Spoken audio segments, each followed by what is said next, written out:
नमः संस्कृताय आप सभी का स्वागत है। आज हम फिर एक वीडियो के साथ आपके सामने उपस्थित हुए हैं। वीडियो आपको अच्छी लगती है तो आप सभी मित्रों को भेजें और स्वयं भी देखें। आज मध्यम पुरुष में एक वचन, दो वचन आदि कैसे शब्दों का प्रयोग होता है इसको देखेंगे और विभिन्न कौन धातु के रूप किस तरह चलते हैं ये भी हम देखेंगे।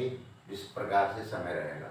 तो देखिए धातु के रूप हैं भू, पठ, गम, हस, रक्ष, वद, पच, नम, इतने धातु हैं। इसका भी हम रूप चलाएंगे। तो यहाँ अनुवाद देखते हैं किस तरह से बनाया जाता है। जैसे ये मध्यम पुरुष में प्रयोग किया गया है, जब तू आता है तब वह भोजन पकाता है। तो हम यहाँ पर क्या करेंगे, जब यानी यदा, यदा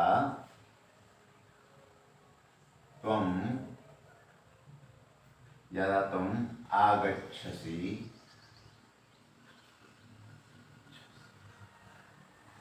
यदा तुम आगच्छसि तदा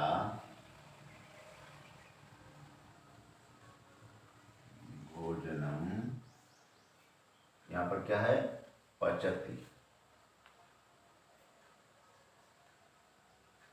पचति। यहाँ पर पचति शब्द का क्यों प्रयोग हुआ, क्योंकि यहाँ वह, देखिए वह अभी रह गया है, वह भोजन बनाता है। तदा सह यानी तदा सह भोजन पकाता है। तो भोजनम, भोजनम पचति। यहाँ पर पचति क्रिया का प्रयोग इसलिए हुआ है क्योंकि यहाँ पर सह का प्रयोग हुआ है। यहाँ आगच्छसि इसलिए प्रयोग हुआ क्योंकि यहाँ मध्यम पुरुष एक वचन का प्रयोग हुआ है। तो इस तरह से हमें ध्यान देना होगा। दूसरा है तू अब पुस्तक पढ़ रहा है। त्वम इदानीं, त्वमिदानीं पुस्तकं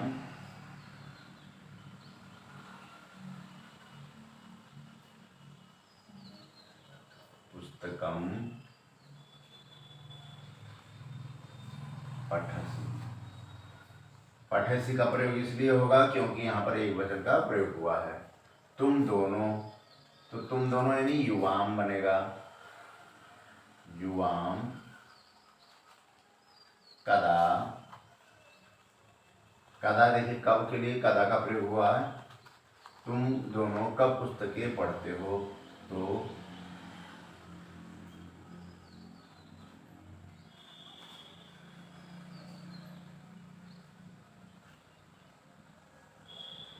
पुस्तकें, यहाँ पर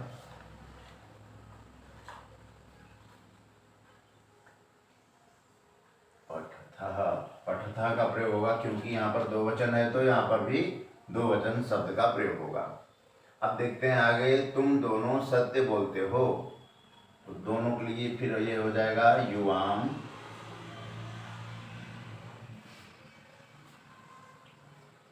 सत्यम, सत्य बोलते हो। तो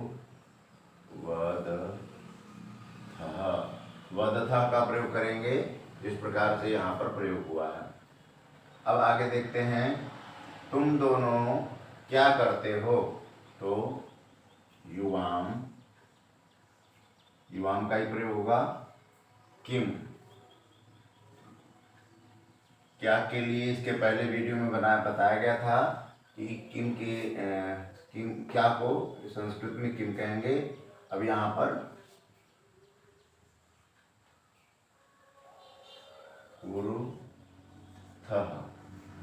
इसके रूप चलते हैं। करोसि कुरुतः, करोति कुरुतः, कुर्वन्ति, करोसि कुरुथा कुरुथा, करोमि कुर्वः कुर्मा। तो युवाम दो वचन है इसलिए कुरुथा का प्रयोग हो जाएगा। शब्द रूप में इस तरह से चलते हैं। तुम दोनों राजा की रक्षा करते हो। तो युवाम, युवाम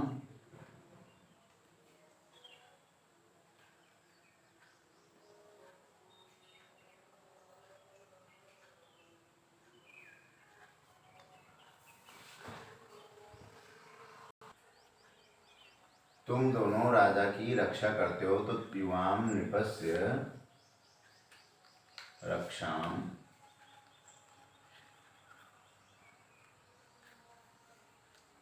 रक्षाम, और यहाँ पर हो जाएगा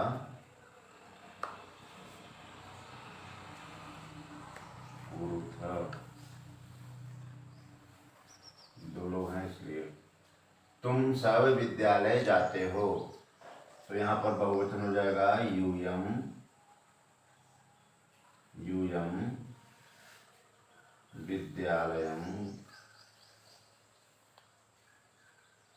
विद्यालयम,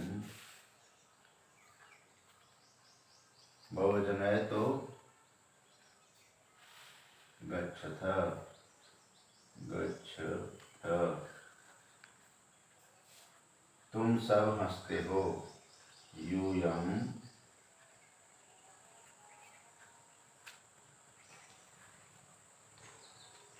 हंसथ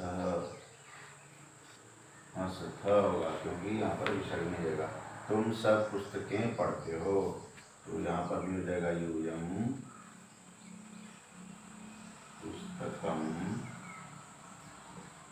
तुम सब नहीं, पुस्तकम पुस्तकी पुस्तकानि हो जाएगा, यूयम पुस्तकानि पुस्तकानि। यूयम तुम सब पुस्तकें पढ़ते हो, पुस्तकानि पठथ पठथ।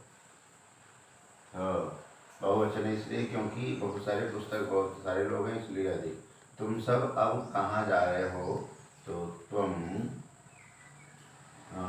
यूयम यूयम इदानीम इदानीम यूयम इदानीम, अब कहाँ यानी पुत्र पुत्र जा रहे हो, तो गच्छ ऐसे प्रयोग होगा। तो इस प्रकार से हम मध्यम पुरुष के एक वचन अथवा दो वचन में अथवा बहुवचन में किस प्रकार से शब्दों का प्रयोग हो रहा है यहाँ पर देखें। अब ये देखते हैं कि जो पठस, ये विभिन्न जो धातु हैं वो उसके रूप कैसे चलते हैं, ये भी देख लेंगे, और आगे शब्द रूप भी कैसे बनते हैं। जैसे देखिए यहाँ पर एक वचन, दो वचन और बहुवचन, यहाँ पर हम विभिन्न वचन। अब जैसे यदि कर्ता एक वचन है तो क्रिया भी उसी का एक वचन होता है। उदाहरण आपने यहाँ देखा, कर्म जो हुआ वो जिस प्रकार से व्यवस्था बनती उस तरह बनाया जाता कर्म के आधार पर। यदि क्रिया कर्तृवाच्य और कर्मवाच्य वाच्य के जब परिवर्तन होते हैं तो उसमें स्थान के परिवर्तन होंगे, वो आगे वीडियो में चर्चा की जाएगी। तो देखिए भू धातु का है, पठ धातु का कैसे रूप चलता है इसको हम देख लेते हैं। आप लोग उच्चारण करेंगे, पठति पठतः पठन्ति, पठसि पठतः पठथ, पठामि पठावः पठामा। अब यही यदि भू धातु का होगा तो भवति भवतः भवन्ति, भवसि भवथः भवथ, भवामि भवावः भवामः। इसी तरह गम धातु में गच्छति गच्छतः गच्छन्ति, मध्यम पुरुष में गच्छसि गच्छथ गच्छथ, उत्तम पुरुष में गच्छामि गच्छावः गच्छामा। दो चार धातु रूप याद कर लेना चाहिए ताकि उसी तरह अन्य भी धातु रूप प्रयोग में ला सकते हैं। और इसी तरह से हंस धातु का भी हंससी हंसथा हंसता होगा, हसामी हसावा हसामा होगा। इसी तरह रक्ष धातु का, इसी तरह वल धातु का, इसी तरह पच धातु, इसी तरह नम धातु। तो अलग अलग धातुओं का प्रयोग हम क्रिया के आधार पर, यानी जब जैसा वाक्य प्रयोग होगा उसी तरह किया जाता है।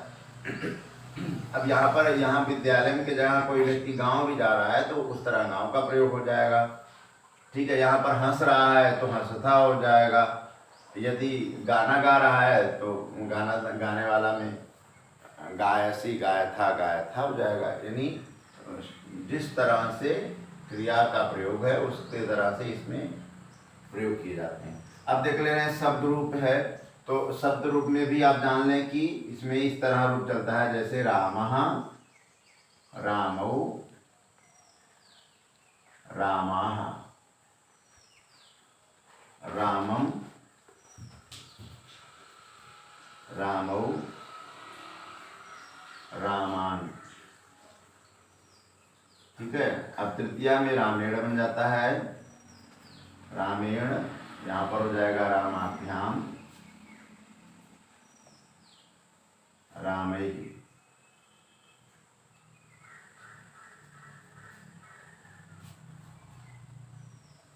रामाय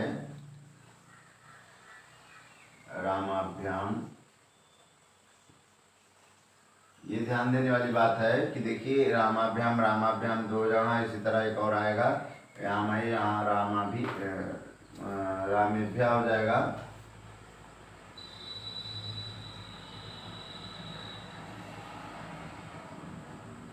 जब हम कारक का प्रयोग करते हैं तो कारक में शब्दों में किस तरह से बदलाव और अर्थ के आधार पर जो बदलाव होते हैं उसको देखेंगे, कारक शब्दों का प्रयोग भी करेंगे। तो यहाँ पर देखिए प्रथमा, द्वितीया, तृतीया, यहाँ पर चतुर्थी, इसी तरह से पंचमी हो जाएगा रामात, रामात रामात बन जाता है, रामाभ्याम ऐसे ही हो जाएगा।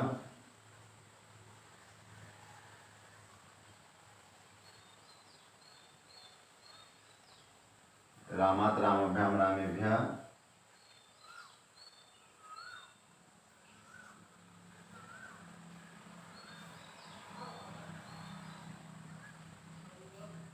यहाँ हो जाएगा रामस्य रामयोः,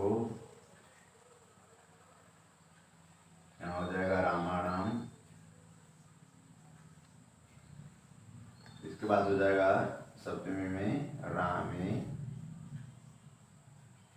रामयोः रामेषु। इस तरह से रूप चलते हैं। अब ये रूप इसी प्रकार से बालक में भी लागू होगा, मनुष्य में भी, नृप में भी, ग्राम में भी। उदाहरण के लिए हम देख लेते हैं, जैसे यहाँ पर हम बालकः बालकौ बालकाः, बालकम बालकौ बालकान्, बालकेन बालकाभ्याम बालकैः। यहाँ बालकेन इसलिए होगा क्योंकि अब यहाँ पर अणत्व हुआ है, उसका प्रयोग जब आगे आएगा कारक पढ़ेंगे तो उसमें किस तरह की सूत्र से हम उसमें अणा कर रहे हैं इसकी चर्चा की जाएगी। अभी आप सामान्य रूप से देखें। अब रामाय रामाभ्याम रामेभ्या, रामात जैसे बन रहा है वैसे बालकाय बालकाभ्याम बालकेभ्या, बालकात बालकाभ्याम बालकेभ्या, बालकस्य बालकयोः बालकानां, बालके बालकयोः बालकेषु। हे बालक संबोधन में हे का प्रयोग हो जाएगा और विसर्ग नहीं रहेगा, जैसे यहाँ पर है वैसे विसर्ग नहीं रहेगा, जैसे हे राम, हे रामो, हे रामा, इस तरह से बनेगा। इसी तरह अच्छा एक चीज और भी है कि ये जो नपुंसक लिंग का प्रयोग होता है इसमें एक नियम है कि प्रथमा और द्वितीया, यानी प्रथमा में जैसे गृहम गृहे गृहाणी प्रथमा विभक्ति, द्वितीया विभक्ति में हम रूप चलाते हैं, लेकिन तृतीया से वो राम के समान हो जाता है, पुल्लिंग के समान चलता है। उदाहरण के लिए हम एक बार थोड़ा सा देख लेते हैं, जैसे गृहम गृहे गृहाणी, गृहम गृहे गृहाणी, यानी यहाँ पर दो बार वही हो जाएगा, जैसे गृहम गृहे गृहाणी। इसी तरह ये प्रथमा का है और द्वितीया में भी, द्वितीय विभक्ति में भी गृहम गृहे गृहाणी ऐसे रूप बनता है। अब यही गृह शब्द जब हम तृतीय विभक्ति में आएंगे तो गृहेण, जैसे रामेण वैसे गृहेण भी रूप चलता है, यानी गृहेण गृहाभ्याम गृहै, गृहाय गृहाभ्याम गृहेभ्यः,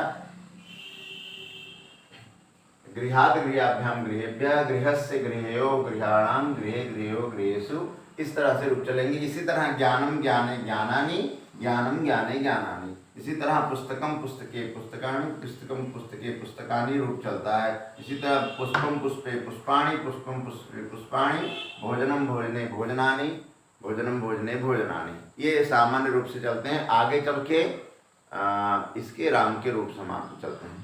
तो इस तरह से ये उदाहरण है। इसी उदाहरण को ध्यान में रख के आप और नए नए शब्द बना सकते हैं।